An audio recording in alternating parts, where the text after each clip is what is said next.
சின்னவங்கலேருந்து பெரியவங்க வரையும் நல்லா ஹெல்த்தியாக ஏதாவது சாப்பிடணும்னு நினச்சிங்கன்னா இந்த ப்ரோட்டீன் சாலடை நீங்கள் கண்டிப்பாக ட்ரை பண்ணலாம்.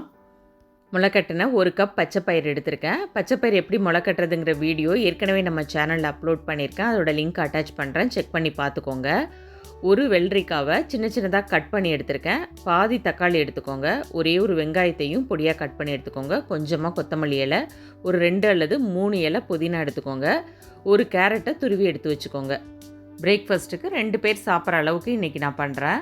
இப்போ நம்ம கட் பண்ணி வச்ச எல்லாத்தையும் ஒரு பவுலுக்கு மாற்றிக்கலாம். இது போல் ஹெல்த்தியான ரெசிபி பார்க்குறதுக்கு நம்ம சேனலை மறக்காமல் சப்ஸ்கிரைப் பண்ணிக்கோங்க. இந்த யூஸ்ஃபுல்லான வீடியோவை உங்கள் ஃபேமிலி அண்ட் ஃப்ரெண்ட்ஸுக்கும் ஷேர் பண்ணிவிடுங்க. இதில் ஹெல்த்தியாக உங்களுக்கு எதெல்லாம் சேர்த்துக்க முடியுமோ அது எல்லாத்தையுமே நீங்கள் சேர்த்துக்கலாம். பச்சைப்பயிறு கூட முளைக்கட்டின கொண்டக்கடலை சேர்த்துக்கலாம்.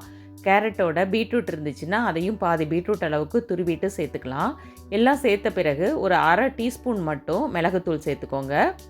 ஒரு 1/4 டீஸ்பூன் சாட் மசாலா சேர்த்துக்கோங்க. ஒரு 1/2 டீஸ்பூன் ஜீரகத்தூள் சேர்த்து கொஞ்சமாக உப்பும் சேர்த்துருங்க. கடைசியாக ஒரு 1/2 டீஸ்பூன் லைம் ஜூஸ் சேர்த்து எல்லாத்தையும் நல்லா மிக்ஸ் பண்ணி விடுங்க. இதை மார்னிங் பிரேக்ஃபாஸ்ட்லேயும் எடுத்துக்கலாம். இல்லை பிரேக்ஃபாஸ்ட்டு நீங்கள் லைட் ஃபுட்டாக சாப்பிட்ருந்தீங்கன்னா 11 o'clock போல் பசிக்கிற மாதிரி இருந்தால் இது போல் சாலட் செஞ்சு சாப்பிடுங்க. நல்ல ஃபில்லிங்காக இருக்கும். ஸ்கூல் போகிற பசங்களுக்கு ஸ்நாக் டைமில் சாப்பிட்றதுக்கு கூட நீங்கள் பாக்ஸில் வச்சு கொடுத்து விடலாம். ரொம்ப விரும்பி சாப்பிடுவாங்க. ட்ரை பண்ணிவிட்டு உங்கள் ஃபீட்பேக்கை மறக்காமல் ஷேர் பண்ணுங்கள். தேங்க்யூ.